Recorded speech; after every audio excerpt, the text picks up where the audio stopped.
FUCA Streaming, el streaming de la Fundación Cáncer, una organización con más de 42 años de trabajo en la educación, la investigación y la prevención del cáncer. FUCA Streaming es un espacio de reflexión, de intercambio de ideas y de concientización, para hablar de un tema serio, pero no de un modo solemne, donde reunimos a toda la comunidad FUCA, médicos, pacientes, familiares, el staff de FUCA y la comunidad en general.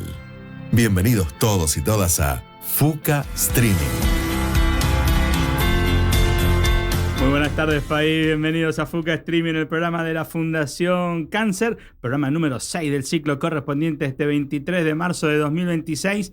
No estás en cualquier lado, estás en Radio Sónica, ganador el Martín Fierro como mejor canal de streaming latino para toda la República Argentina y para el mundo a través de radiosonica.com.ar, a través de su canal de YouTube, a través de Twitch, a través de la aplicación que te puedes bajar desde el Google Play o desde el Apple Store, o también a través de las redes sociales de FUCA, obviamente desde @fundación_FUCA o a través del canal de YouTube de la Fundación, en donde tenés entonces varias formas de ver el programa de hoy. Como te habrás dado cuenta, no estoy dando la hora, no estoy dando la temperatura. Sí, está grabado el programa, lo hemos hecho hace unos días, así que no tengo la menor idea de cómo ayudarte respecto de cómo hoy lunes a las 4 de la tarde está el clima en la ciudad de Buenos Aires, y ni siquiera te puedo ayudar respecto de cómo viene esta cuestión de día no laborable. Vieron que los días no laborables, algunos se parecen más a un feriado y otros, depende de la economía, el turismo y de determinadas circunstancias, se parecen más a un día común.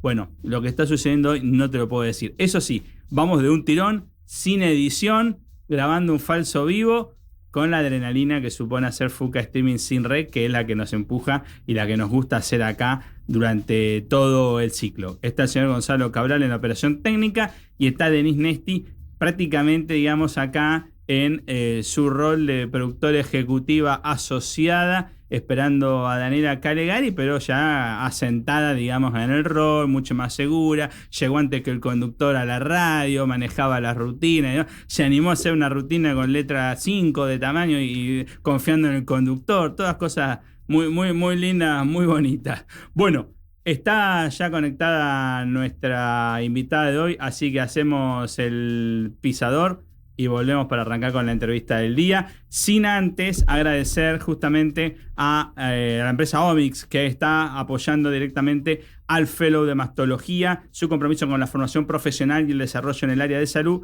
resulta fundamental para seguir fortaleciendo la calidad de atención y el avance del conocimiento. Recordemos que Omics es una empresa líder en test genómicos y busca que la genómica esté cada vez más cerca de las personas, impulsando una medicina más humana, más precisa y más esperanzadora. Así que para Karina y para Leonardo, nada, el agradecimiento por la generosidad, por acompañarnos, y espero que más temprano que tarde estemos trabajando en nuevos proyectos. Así, para que toda la gente de Omics, el saludo y el agradecimiento desde FUCA.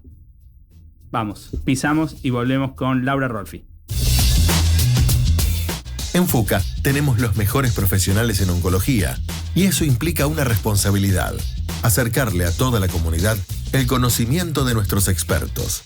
Ahora, en FUCA Streaming, la entrevista del día.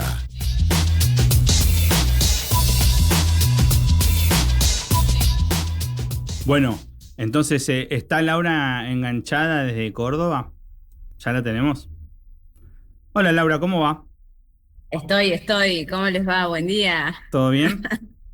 Muy bien. Bueno, vamos a tratar de que Dani nos apruebe después cuando vuelva y nos vea. Después va a mirar con su ojo clínico el episodio, tal cual. Ahora les contamos un poquito del vínculo de Laura justamente con Daniela. Bueno, pero voy a presentar entonces a nuestra invitada, más allá de que ahí tienen, digamos, en el Zócalo toda una presentación.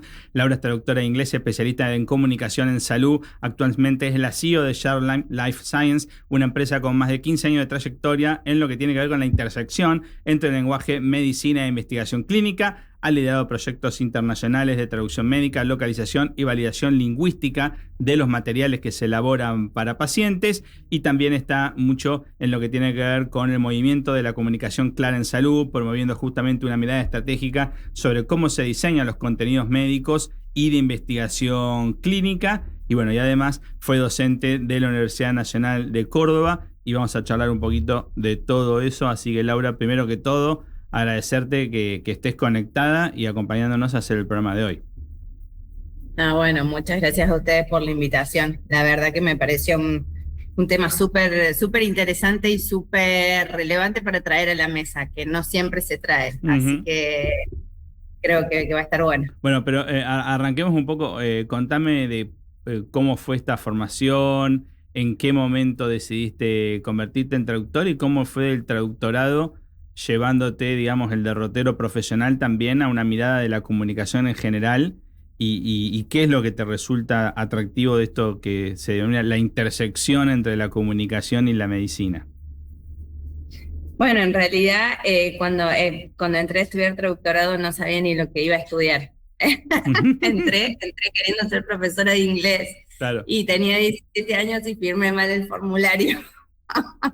pero bueno, después me sorprendió para bien una carrera muy amplia, muy completa, que te permite el tema de la comunicación y la traducción como una subárea de la comunicación. Es muy transversal a cualquier industria y a cualquier área de trabajo. Entonces, realmente te permite poder navegar y encontrarte en un lugar donde vos te sientas cómoda y donde uno se pueda... o donde puede explotar su potencial. Así que, en realidad, los que son traductores... tenés gente que trabaja en muchísimas áreas, en el área fintech, en la legal, en la de agro, en cualquiera. Nosotros decidimos, por una cuestión, en algún momento de mi vida, tuve ganas de estudiar medicina y después me decliné por traducción porque me iba muy bien en inglés, digamos. Pero bueno, siempre me quedó esa patita ahí de la parte de salud. Mi papá es kinesiólogo, así que ha estado muchos años, 40 y pico de años trabajando en salud. Ah, mira. Claro, entonces bueno, como que era la mezcla perfecta en su momento. Cuando tuve que elegir un área de trabajo, me gustaba, la entendía, me motivaba y bueno, y nada, cuando decido fundar la empresa, el enfoque que le dimos era ese, el de decir, bueno, vamos con el área de salud, de investigación clínica, y empezamos originalmente, como éramos traductores, hacíamos tareas estrictamente relacionadas con la traducción y todo lo accesorio, pero después con el paso del tiempo nos dimos cuenta de la formación que nosotros tenemos en realidad. Nosotros somos traductores porque hay que ponerle un rol, una etiqueta, pero nosotros de fondo somos lingüistas. Claro. Y la formación que tenemos en comunicación es muy grande.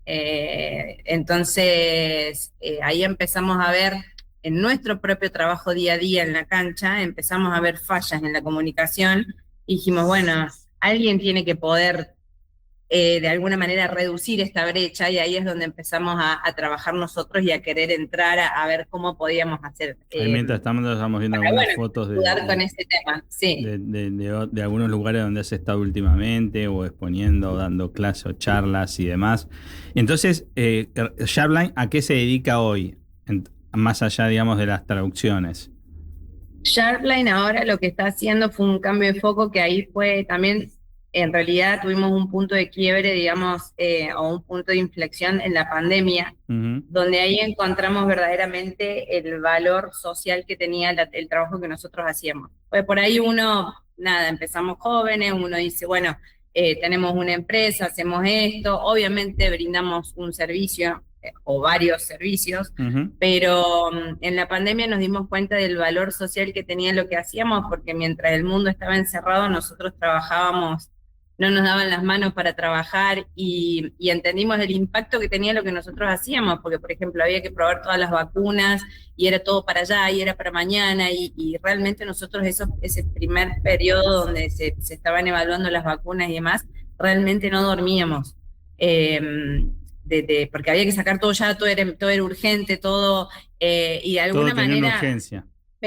No me quiero comparar con el personal de salud que realmente estuvo en la trinchera, pero nosotros trabajábamos a destajo como ellos. Entonces ahí entendimos y dijimos, este es el propósito que nosotros tenemos social. Claro. Y bueno, y ahí decidimos darle todo ese cambio de enfoque y decir, bueno, empecemos a trabajar en ver cómo ayudamos a los pacientes, cómo ayudamos a los médicos, a que realmente, la comunicación no sea una barrera, no sea un obstáculo en todo este proceso. Y ahí, bueno, yo obviamente lo sé, pero lo quiero en tus palabras. ¿Cómo te conectás con FUCA? Porque, contémosle, Sharpline hoy es un aliado de FUCA y justamente están trabajando en todo lo que tiene que ver con la comunicación de la organización y de la fundación. Pero quiero un poco que Laura cuente cómo llega a FUCA, así como cuentan todos los voluntarios que vienen al programa o los médicos, cómo se vincularon en la beca. En este caso, cómo llegás a FUCA y bueno, en qué estamos. Bueno, ¿cómo llego a FUCA? Llego a FUCA en una charla que vos habías dado. Nosotros éramos miembros de la Cámara de Comercio de Estados Unidos y de Argentina, y vos diste una charla. La Cámara empuja mucho la parte de salud. Y bueno, y vos diste una charla, me llega una notificación de que el director ejecutivo de FUCA iba a dar una charla, y dije, bueno, vamos a ver de qué se trata, porque la verdad nosotros tampoco conocíamos mucho lo que hacía FUCA, más allá de algunas cuestiones muy específicas. Y bueno, y estuve en una charla que no pude ni siquiera estar presencial porque se hizo vía streaming. Pero bueno, vos ahí contaste todo lo que hacía FUCA y demás, y yo dije, qué interesante, qué desafío para la fundación realmente, porque una fundación con 3 pilares tan bien marcados, era todo un desafío manejar el tema de la comunicación, y ahí, bueno, nos pusimos en contacto. Te pregunté si había alguna forma en la que los podíamos ayudar, charlamos un poco, porque vos al principio tampoco entendías mucho lo que hacíamos nosotros, entonces, claro, pero después de una conversación estuvo como, sí, podemos trabajar juntos acá. Y esa es un poco la alianza de Sharpline, que está justamente apoyando todo el trabajo de cómo nosotros comunicamos hacia afuera como fundación. Y aprovecho entonces para mandarle un beso grande a Marina Senestro de AmCham y a Chiara Balestro, que son de alguna forma madrinas de esta alianza, porque sin la charla de AmCham nosotros no... Exacto, y de todo el trabajo que estamos haciendo. Así que después también le vamos a mandar el link para que vean cómo el trabajo que hacen va generando nuevas articulaciones, incluso mucho más allá de lo que ocurre en la charla. Pero contame un poco de esta experiencia, digamos, en la Universidad Nacional de Córdoba. ¿Qué lugar ocupó la docencia en tu desarrollo profesional? ¿Qué crees que te dio? Y cómo te ayudó también este proceso de ir ampliando, digamos, el alcance de tus inquietudes. Bueno, en realidad, así como te conté que yo quería al principio ser docente, bueno, después cuando me recibo digo, bueno, esta es la oportunidad, porque podía ser docente en la universidad, digamos, siendo traductora para materias de traducción. Yo enseñaba gramática, gramática contrastiva, o sea, enseñaba las gramáticas de los 2 idiomas. La verdad, el paso por la universidad, con todo el dolor del alma, lo tuve que dejar, porque a cargo de una empresa y con la academia, que es muy demandante, digamos, que está bien porque así debería ser, ya no podía con el ritmo, digamos. Entonces tuve que tomar una decisión y decir, o sigo con la empresa, digamos, o bueno, porque si no ya me estaba desgastando yo personalmente. Entonces, bueno, después de 15 años tuve que tomar la decisión de irme, pero la verdad es que la mirada que te da, yo lo que creo que me ha servido mucho es tener esta mirada integral de haber estado en diferentes lugares, tanto en el sector público, en el sector privado y en la academia, y entonces ver qué dificultades tiene cada uno, cómo funciona cada sistema, te ayuda también a tener una visión más integral, y a ver, si tenemos un problema, como el problema de la comunicación, no ir derecho a decir, bueno, pasa por esto, en un tono juzgador, sino de sentarnos y ver y decir, bueno, a ver, cómo opera cada uno de estos participantes, de estas áreas que conforman todo un sistema, y en tratar de entender las limitantes de cada uno y demás. Te da y como la el academia puntapié a la me dio interdisciplinaridad, mucho. digamos. Como si fuese el puntapié una mirada interdisciplinaria, ¿no? Exacto, sí, sí. Así que igual yo siempre sigo vinculada con la universidad, mi corazoncito sigue ahí. De hecho, el fin de semana pasado estuve con quien había sido mi titular de cátedra en ese momento, porque yo era profesora asistente, y estábamos hablando de algunas cosas que estábamos haciendo nosotros, y le digo, mirá, acabo de ver la posibilidad de aplicar esta teoría, que no pensé que lo iba a aplicar en mi vida después de años después. Pero la academia me sigue dando un montón de satisfacciones, y siempre que puedo también tratamos de colaborar para bueno, formar las futuras generaciones, que ahora está un poco complicado con el tema de la IA y demás, La IA. pero bueno, Ahora entramos de lleno a ese tema. Bueno, ¿cómo haces para comunicarte con Fuka Streaming en la tarde esta del lunes?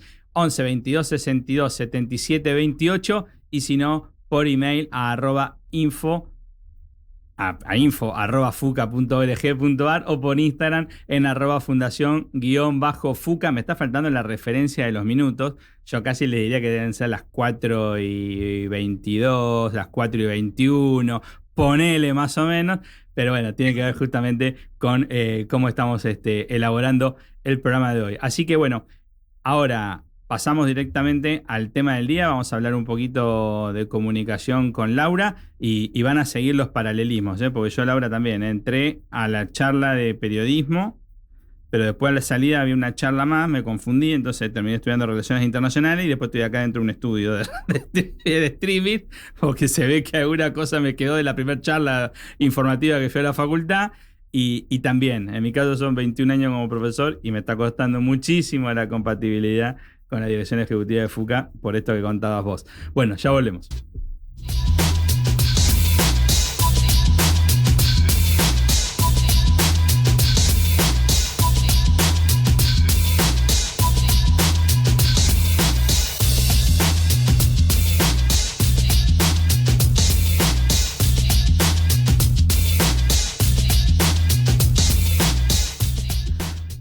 Laura, volviendo un poquito a esto de comunicación y salud, ¿la tenemos ahí?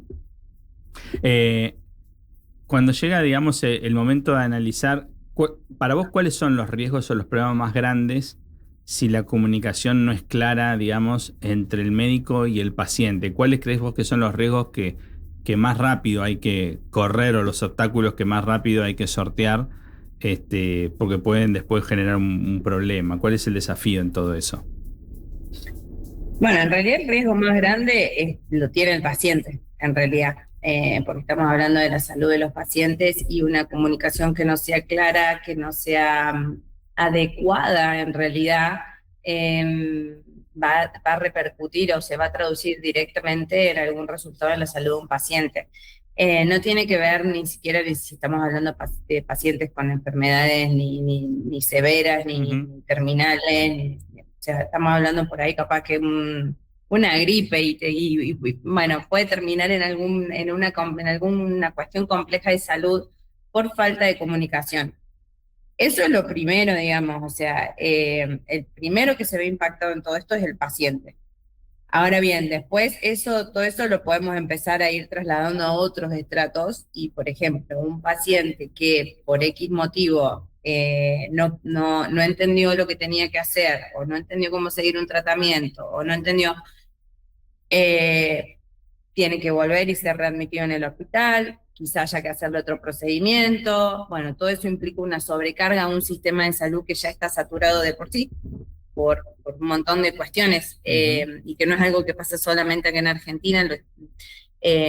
Lo bueno de lo nuestro siendo traductores es que estamos en contacto todos los días con gente de otros países, principalmente Estados Unidos y Europa, que siempre vemos Estados Unidos y Europa como nuestro modelo a seguir, digamos, claro. Pero ves que tienen los mismos problemas y los mismos desafíos.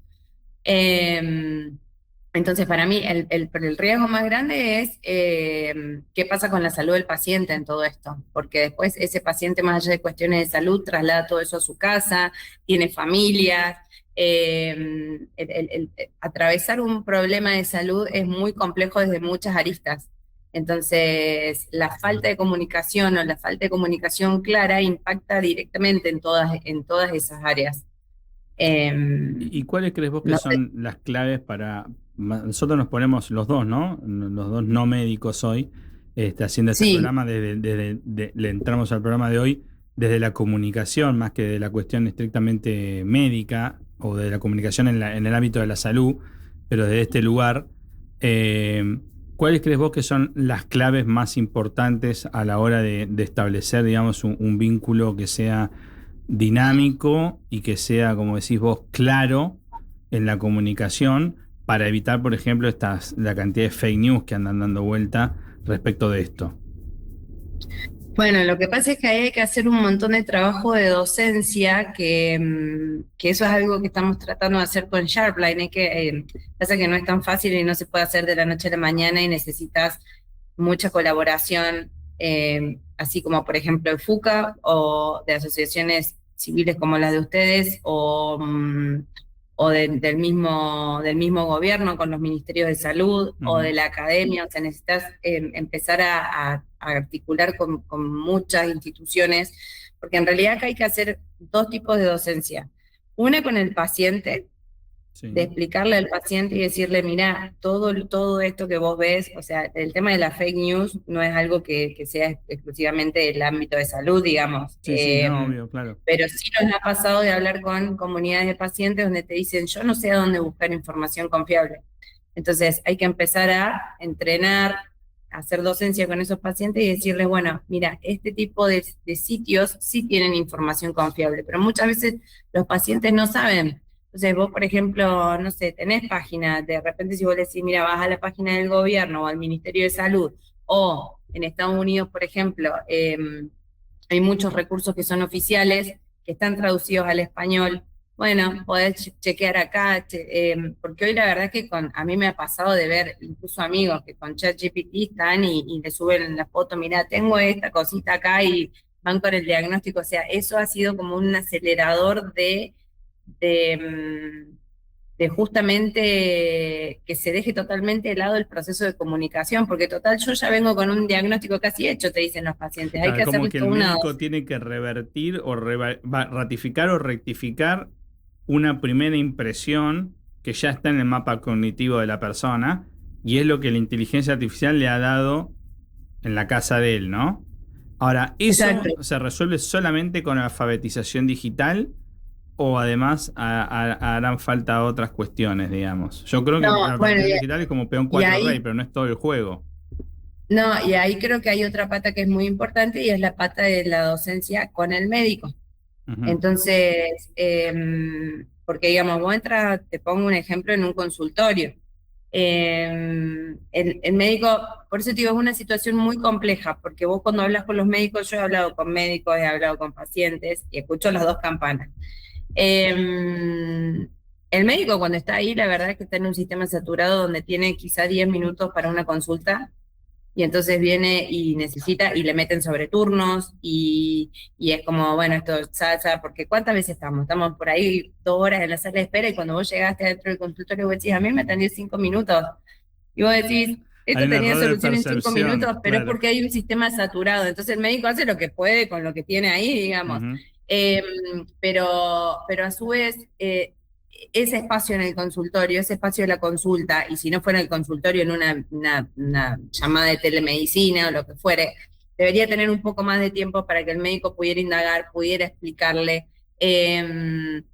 Muchas veces el paciente te dice, sí, te entiendo, y la realidad es que no entienden, pero no se animan a decirle, no te entendí lo que me estás diciendo, me decís que tengo que, no sé, me decís que me tengo que inyectar un vial, no sé ni lo que es un vial, pero no me animo a preguntarte lo que es un vial, porque en la situación médico-paciente hay una asimetría en la comunicación. Entonces el paciente siempre se siente un escalón más abajo, sentís que no sabes nada, y el médico tampoco, al no tener tiempo y al no saber, porque la mayoría de los programas de medicina no tienen nada relacionado con comunicación. Los médicos me dicen, yo, o sea, de mil amores, pero no sé explicarlo de otra forma. Debería tener un poco más de tiempo como para poder decir, bueno, te repregunto, Guido, ¿vos entendiste lo que yo te dije? A ver, explícame lo que entendiste que yo te dije. Esa es una forma, por ejemplo, de garantizar... Entonces podríamos pensar que una primera conclusión es una buena comunicación requiere tiempo. Exacto. Si sos el mejor de los profesionales y el más avesado de los pacientes, pero todo va a ocurrir... y ahí genera esa simetría entre... podemos seguir hablando 2 horas, ¿no? Porque en el sistema público a veces hay menos tiempo que en el sistema privado, ¿no? O al revés, no sé.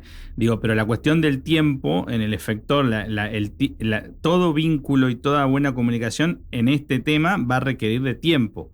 El tiempo de rechequear si el paciente entendió y el tiempo para que el paciente se sienta con la flexibilidad de volverlo a preguntar si no entendió. Exacto, sí. Yo creo que esa es una... Por eso es algo tiene que trabajar, que digamos que aunque lo quisiéramos empezar a trabajar desde abajo, o sea, se puede lograr pero podemos empezar a generar cambios, pero eso tiene que ser parte como de una política de salud que contemple todo eso en un sistema de salud, básicamente. Claro. Porque, a ver, si yo los médicos, ¿por qué los médicos me atienden 5 minutos? Y porque los médicos están saturados, porque están mal pagos, porque trabajan en 5 hospitales, porque salieron de una guardia de 24 horas y pasan derecho a un consultorio. O sea, todo eso forma parte del contexto de esa situación comunicativa, no nos podemos olvidar de eso. Entonces tampoco es que el médico, no, porque el médico quiere ser superior y entonces no me quiere hablar de otra manera. Y encima no fue entrenado durante su formación porque no tiene programas, o sea, no hay en las currículas de medicina actualmente no hay nada relacionado con comunicación. Quizá hay algún modulito en alguna materia o algo por el estilo, pero debería ser una asignatura como les enseñan anatomía. Y sacando, digamos, las fake news, ¿cuál es tu opinión respecto de que haya tanto contenido ahora de golpe? Por ejemplo, es muy difícil poner un punto, ¿no? Pero supongamos, después de la pandemia, uno ve que todos los portales de noticias hay 2 o 3 noticias de salud, que no hay programa de radio, por lo menos de las radios top de la M, que no tenga un columnista que es solamente de salud, y hay mucha información, con un nivel a veces de alfabetización en estos temas bajo de la sociedad, pero mucha información disponible. Saquemos si además es fake news y si es mentira. Poner que la información es importante. Es más, en tu muñeca hay información, alguna que no pedís, ¿no? Porque empieza el smartwatch a tirar qué estás haciendo y qué consumiste y si te subió la presión y no. Y en tu celular ni hablar, te pregunta si te querés hacer un elect, ¿no? Todas esas cosas. ¿Cuál es tu opinión respecto de eso? ¿Todo eso al final del cuento ayuda porque por lo menos hay más información disponible o genera desafíos nuevos o te resulta neutral? Sé que es muy subjetivo lo que estoy preguntando, por eso es tu opinión desde tu expertise. Yo te doy mi opinión. Sí. Hay una cuestión, la otra vez estaba leyendo y en realidad este concepto me lo comenta un colega de Reino Unido, que se llama infobesity, que sería algo así como infobesidad o algo muy traducido literal, así de los pelos ahora de la mano. Estamos bombardeados de información, pero la información no tiene nutrientes. Entonces, que tengamos más información no significa que la información sea de más calidad.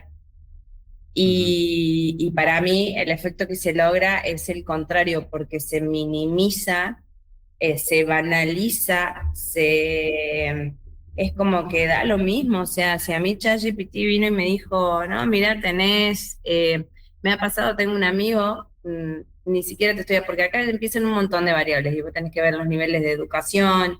Sí, bueno, una persona que con formación universitaria, un profesional, lo tuvieron que operar, tuvo un accidente. Y me dice, no, a mí ChatGPT me dijo todo esto ya, o encontré en tal lado tal y tal cosa. Y vos decís, tenés que ir al médico, hablar con el médico, porque no todo lo que vemos, o sea, que veamos mucha información y que haya mucha información disponible que antes no la tenías disponible, porque si no ibas al médico no podías acceder a eso, no significa que sea buen contenido. Aparte, si pensamos que hoy hay una necesidad de generar contenido todo el tiempo, sí, el byte, generar el clic en el portal significa que hoy tenga que estar tal palabra. Entonces se busca cualquier noticia simplemente, pero para que genere los clics. Ahora, sobre la gente, es una función de agenda setting muy agresiva. Es pensar todo el día en tu cuerpo, pensar todo el día en los 5 factores nuevos que se descubrió para, ¿no? Los 3... y aparte, decime si no te pasa a vos, por ejemplo, algo tan básico como el tema de la nutrición. Sí. Que primero un día te dicen que no comas huevo porque comer huevo es malo. Después el otro día vienen y te dicen, no, ahora es que el huevo está re bien, puedes comerte 20 huevos por día que no te va a pasar nada. Ahora lo que tienes que hacer es dejar las grasas. Y vos decís, pero después vienen y te dicen, no, pero la grasa resulta que te aumenta el metabolismo. Estoy diciendo cosas, agarré los pelos, por favor, si alguien me escucha. Estamos dando el ejemplo de vuelta, de 2 comunicadores desde el plano no médico estamos charlando. Sí, a mí este año por lo menos me han dicho 2 o 3 veces el algoritmo, resulta que no era tan malo comer tal cosa, sí. Y me muestra una investigación de un lugar medio extraño donde tal alimento pasaría a ser bueno de golpe, ¿viste? Y yo lo tenía como casi... Primero, a mí, por ejemplo, me pasa, a ver, mis papás profesionales los dos, y yo por ahí veo que me mandan noticias y le digo, no, o sea, ¿chequeaste esto en algún lado? ¿Lo viste en algún lado? Pero más allá de eso, porque después también pasa que los portales de noticias, por ejemplo, que tienen programas de salud y demás, también en ese afán de querer eh, sacar información rápida, levantan cosas que no están chequeadas. Claro. Entonces, hoy ni siquiera un portal de noticias es una fuente confiable del 100%. No, porque va justamente siguiendo, digamos, lo que ocurre en las redes, ¿no? Yo creo que uno de los grandes temas en salud es que los sitios que tendrían que hacer la usina del periodismo, es decir, sea la fuente primaria de la información, que debería ser la agencia de noticias o el canal de televisión o la radio, por lo menos en tema de salud. Lo otro es muy subjetivo y no lo vamos a hablar ahora, cuestiones de democracia, educación y demás. Levanta lo de la red social, en vez de ser quien generó el conocimiento y después la red social la que lo multiplique. Entonces, una impresión de X o de TikTok ya entra como semiverdad ¿no? El famoso bloque del noticiero de lo que se hizo viral esta semana, y te muestran algo que puede tener un concepto vinculado a un hábito saludable atrás, pero viene de una red social que sí no tiene ningún tipo de regulación y no pasó ningún tipo de chequeo con ningún profesional. Eso genera el desconcierto en la población. No sé si compartís. Nadie lo cuestiona, ese es el problema.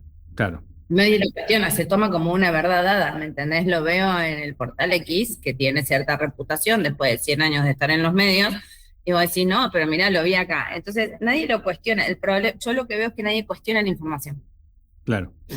Es el tema. Que no pasa solamente en la salud, pasa en cualquier otro tipo de ámbito. Nadie cuestiona, te vienen y te dicen, no, pero lo vi acá, o mirá, salió esto. Y es un ejercicio mental que hay que hacerlo todos los días, porque realmente uno se siente tentado a caer en la trampa, porque es fácil leer y decir, bueno, no voy, o sea, es un esfuerzo, tener que ir a chequear a algún lado. A veces uno no sabe a dónde chequear ciertas cosas, porque no es su área. Y también tomemos como que quizás la población no tiene por qué hacer el laburo del periodista de chequear con 2 fuentes más, ¿no? Claro. Ahora sí te tomo que evidentemente estamos en un momento de dificultad para estructurar un pensamiento crítico. Y dentro de esa falta de pensamiento crítico está el de desafiar, digamos, a la cuestión, digamos, de la noticia y lo que vemos. Bueno, separamos y ya entramos acá con Laura en el tercer bloque para seguir andando con inteligencia artificial y otros temas más.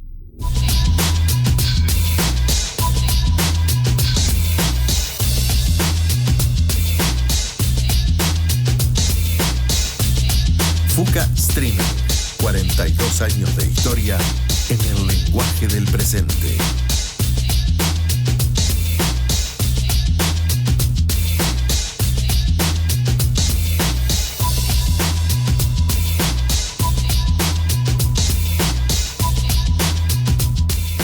Bueno, ¿y cómo haces para colaborar con Fuka? ¿Cómo haces para sumarte a Fuka? Aquí deberías empezar a ver el código QR en algunos instantes. Exactamente, ahí está. Perfecto, en donde lo escaneas y entras a fuka.org.ar y encontrás la manera de convertirte en pequeño donante recurrente, en un donante corporativo o ser voluntario, que en el fondo es ser donante de lo más preciado que tenés, que es tu tiempo, y ponerlo a función de la organización o en función de los objetivos de la organización.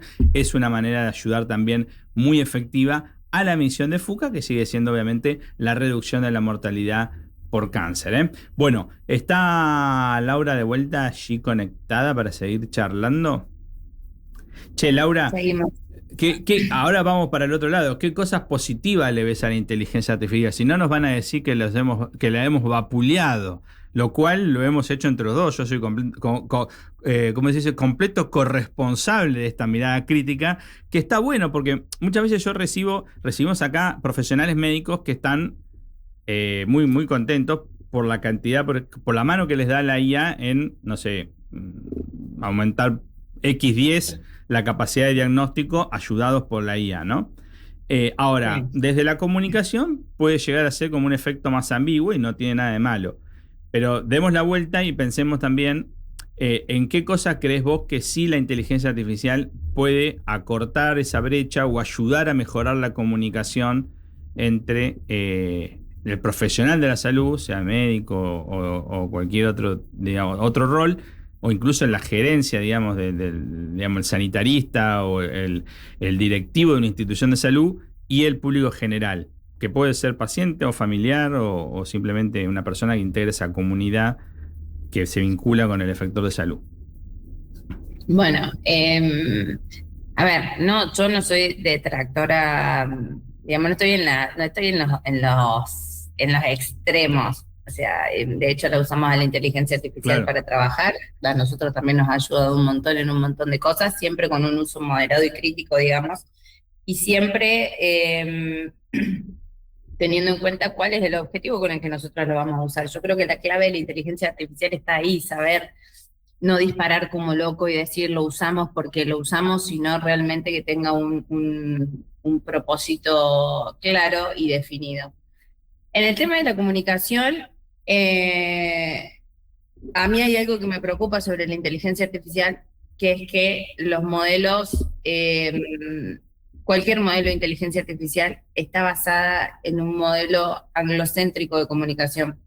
Es decir, la mayor parte de la información con la que se alimentan los modelos proviene de origen del inglés, y después vos podrás tener todo traducido a 250.000 idiomas, pero la forma de pensar en inglés no es la misma forma de pensar en español. Contanos un poco más, ¿qué significa? Que la forma de resolver el desafío, por más que uno lo tipee en español, el algoritmo lo resuelve de una manera sajona. Sí, con una estructura de pensamiento que va más alineada con ese idioma, porque, bueno, no nos vamos a meter en especificidades, pero hay teorías, digamos, donde en realidad el lenguaje moldea un poco el pensamiento y a su vez el pensamiento también moldea un poco el lenguaje, ahí medio como, están como de la mano. Ayer quise hacer un video y entré en una de las inteligencias artificiales que hacen videos y me pareció espectacular. Yo tiro un prompt, quiero un video, era para una cuestión recreativa mía y de unos amigos. Y el razonamiento fue en inglés y me mostraba, el usuario me acaba de pedir que haga esto, voy a hacer. Y después me escribe en español lo que va a hacer, pero razonó en inglés y era muy profundo lo que se autodecía la inteligencia artificial. Y después a mí me decía, bueno, entonces te propongo 2 imágenes que un presentador diga y tal. A esto te referís, ¿no? Sí, la gente por ahí no lo nota. A ver, quien maneja por lo menos 2 idiomas, hay algún punto en el que uno llega al nivel de conciencia donde se da cuenta que está pensando en otro idioma. Porque no es solamente hablarlo, es pensar en otro idioma, es cambiar una estructura mental para lo que decís, cómo lo decís, cómo organizas la información, cambia, y cómo uno representa la realidad. Por eso las metáforas son distintas, por eso los proverbios son distintos, porque la forma de categorizar la realidad es distinta. Entonces, ahí hay un riesgo muy grande en cuanto a la comunicación, porque en teoría te está devolviendo una casita pintada en español, pero toda la estructura, los cimientos y todo lo demás está en inglés, por ejemplo.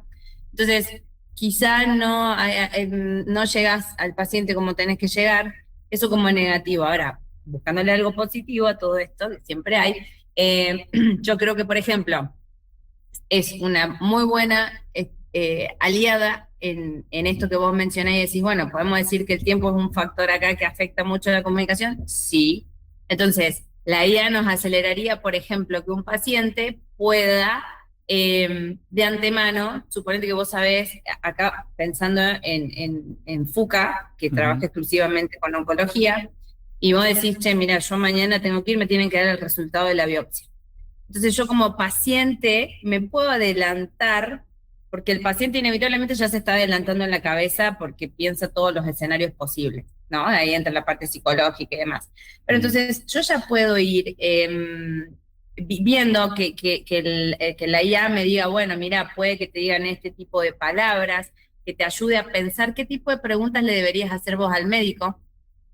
Porque entonces, para justamente achicar esa brecha, el paciente debería preguntar también, y más de una vez en la comunicación ahí está el oncólogo hablando y el paciente se quedó callado la boca porque no tiene no puede procesar nada de todo lo que le dijeron porque ya de repente un diagnóstico es choqueante de por sí. Entonces, bueno, te puedo ayudar en todo eso y vos ya vas preparado de otra manera. Ahora, como una preparación previa, como un machetito por las dudas, Como pero un no primer como información que acercamiento. yo voy a quedarme al 100%. O sea que siempre la como curaduría final y la conclusión es del médico y del médico de tu estructura mental y tu idioma.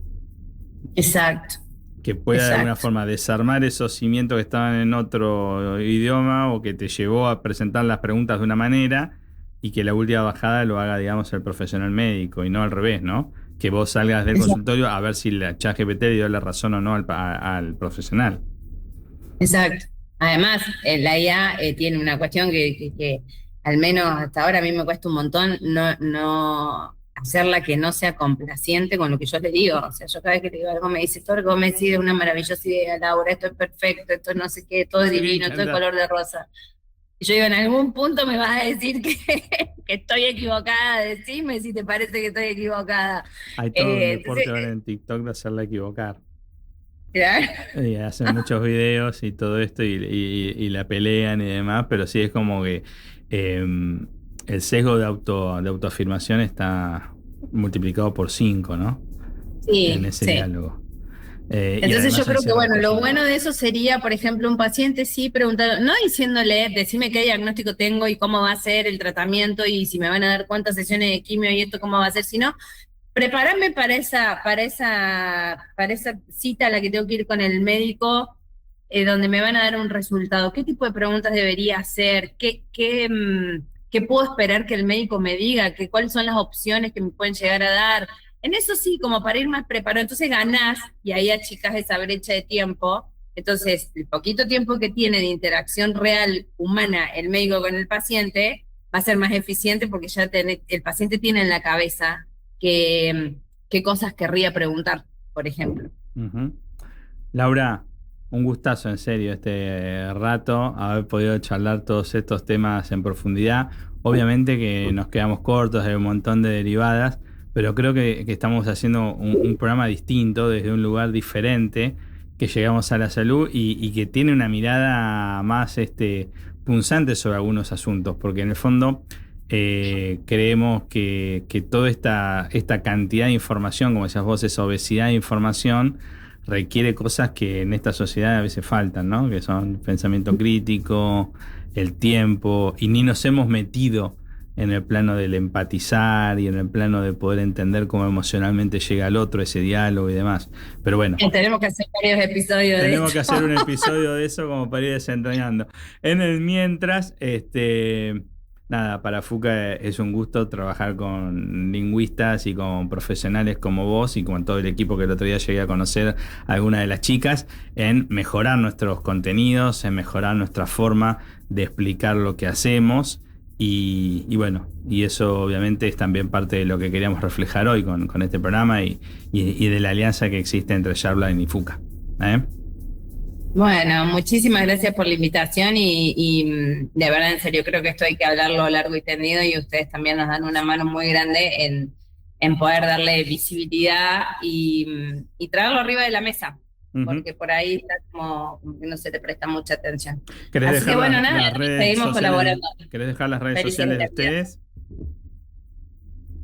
¿Cómo? Si querés dejar las redes sociales de ustedes, la forma para que... Porque creo que en el Zócalo no lo pusimos. No, porque no me las acuerdo. Bueno, busquen Sharpline y no pasa nada, y llegan directamente al Instagram de ella. Chao, Laura, nos vemos. Separamos y volvemos para hablar de aulas abiertas. FUCA es ante todo una gran familia, compuesta por su staff, sus médicos, sus aliados y lo más importante, los pacientes y sus familiares. Conoce más sobre nosotros en FUCA Comunidad.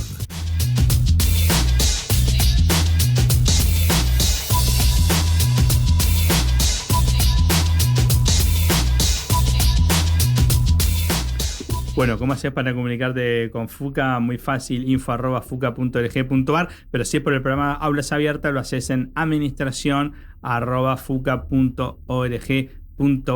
y eso tiene que ver con el programa Aulas Abiertas, en donde si querés anotar a tu colegio, porque sos docente, porque sos directivo, porque sos papá o mamá de alguien que está cursando los últimos años del secundario y crees que está bueno tener un taller sobre prevención y concientización del cáncer, bueno, justamente el programa de FUCA Aulas Abiertas ofrece esa oportunidad para las instituciones educativas que los que se anotan. Así que en la convocatoria 2026, sumate al programa Aulas Abiertas de FUCA y de alguna manera vas a poder recibir ese taller que estamos haciendo desde hace 29 años con un programa que es gratuito, obviamente, y que busca empoderar a los estudiantes y a los docentes. Yo creo que de alguna forma la idea que tenemos nosotros es poder llegar a la mayor cantidad de escuelas posibles, en algunos casos de manera presencial, en otras manera de forma virtual. Y bueno, nada, vamos a tratar de que este año podamos hacer muchos talleres. Separamos de vuelta para hacer Espacio FUCA.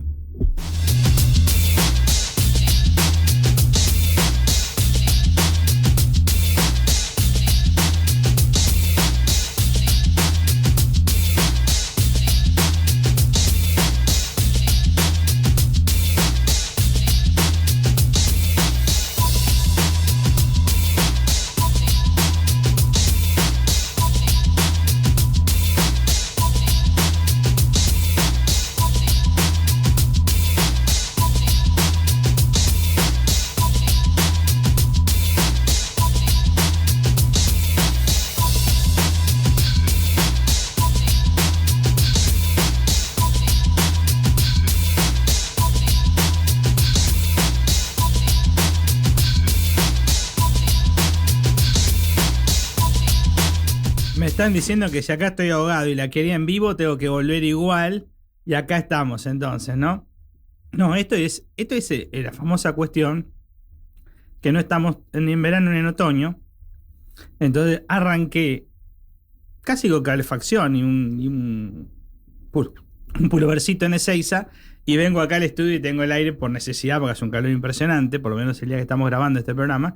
Y ahí es donde termino con la voz un poco afectada. Por no decir de otro lugar que no lo quiero nombrar, donde tomé un café antes de llegar a la radio, donde me pusieron abajo de un aire acondicionado, y de repente yo le estaba haciendo señal a la chica, y casi me tomo, digamos, el atrevimiento y la jactancia de decirle, mirá que tengo que subir a hacer un streaming un rato y me voy a quedar sin voz.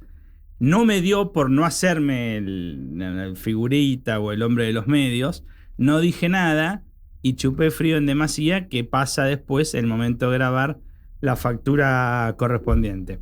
Bueno, nada. En el espacio FUCA es un lugar con productos pensados para cubrir las necesidades de los pacientes y sus familiares.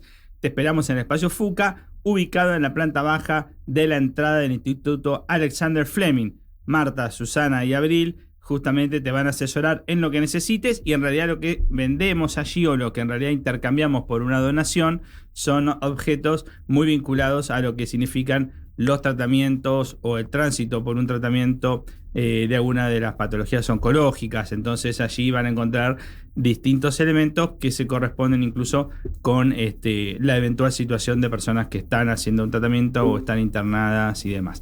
Y lo que reciben obviamente es, FUCA recibe una donación y a cambio les da algunos de estos productos que van desde los turbantes, y elementos que hacen a todo lo que es estar, digamos, transitando un efector de salud y estar, por ejemplo, en una situación de internación o acompañándose con un tratamiento. Y también hay algunos objetos institucionales de FUCA, libros vinculados a la oncología, creo que estaba ahí la camisa Ana hasta hace unos días, bueno, diferentes lugares, pero por sobre todas las cosas es un punto de encuentro entre los voluntarios, es un lugar para ir a charlar, para conocer cuáles son las actividades que viene haciendo la organización, los talleres que está organizando, las formas de colaborar, cómo sumarte como voluntario, a qué charla puedo asistir y demás. Vamos entonces al video donde se cuenta un poco justamente qué hace el espacio FUCA. Hola, soy Marta, estamos en el espacio FUCA, te esperamos de lunes a viernes de 10 a 16 horas. Acá vas a encontrar productos pensados para vos. Muchos de ellos son donados por empresas. Las voluntarias están a tu disposición para asesorarte en tus necesidades. Te esperamos en el espacio FUCA. Bueno, y un beso grande entonces a todo el voluntariado de FUCA que cubre ese horario con mucho esfuerzo y dando su tiempo para poder tener siempre abierto la mayor cantidad de horas del día el stand que tenemos, digamos, adentro del Instituto Alexander Fleming. Finalmente, ¿cómo haces para comunicarte con las redes de FUCA? Muy simple, entonces, en @fundación_FUCA es la forma en que vos podés mandarnos tus comentarios, sugerencias sobre distintos temas que te gustaría que se toquen en el programa, sugerencias sobre invitados, me gustaría que inviten a tal médico, me gustaría que inviten a tal grupo de personas que hace este tipo de trabajo, me gustaría que inviten a esta otra organización de la sociedad civil que también trabaja la cuestión del cáncer, me gustaría que inviten a determinado divulgador científico. Nada, ese es el canal de diálogo en donde nosotros siempre vamos a estar buscando que el programa lo hagamos juntos, que sea un programa que hace a la comunidad de FUCA y al ecosistema de FUCA, que está integrado por los familiares y los pacientes y sus familiares, por los médicos, por el staff, por los donantes, por el voluntariado y todas las personas que giran alrededor de nuestra misión. Por lo tanto, queremos y nos gusta que sea un programa en donde nosotros podamos recibir sugerencias acerca de los contenidos que suponen que les puede llegar a interesar. Así que bueno, nos vamos despidiendo en este programa del día de hoy, donde hemos hablado de un tema mucho más nuevo para lo que fueron estos 25 episodios, 27 episodios que ya llevamos, que fue la comunicación. Estuvo el señor Gonzalo Cabral en la operación técnica, Florencia Sánchez en la producción general, Denise Nesti como productora de piso invitada, Daniela Calegar en la producción ejecutiva. Probablemente en el programa que viene ya vamos a tenerla acá de vuelta con nosotros. Y en la conducción, quien les habla, Guido Donaire. Cuídense mucho, pásenla lindo. Que el feriado de mañana sea justamente un feriado, pero también una instancia de reflexión y de poder también desde la construcción de ciudadanía democrática realizar ese compartir puntos de vista con las nuevas generaciones y con las actuales también. Y bueno, y en la semana la seguimos en las redes como siempre. Pásenla lindo, cuídense mucho. Chao.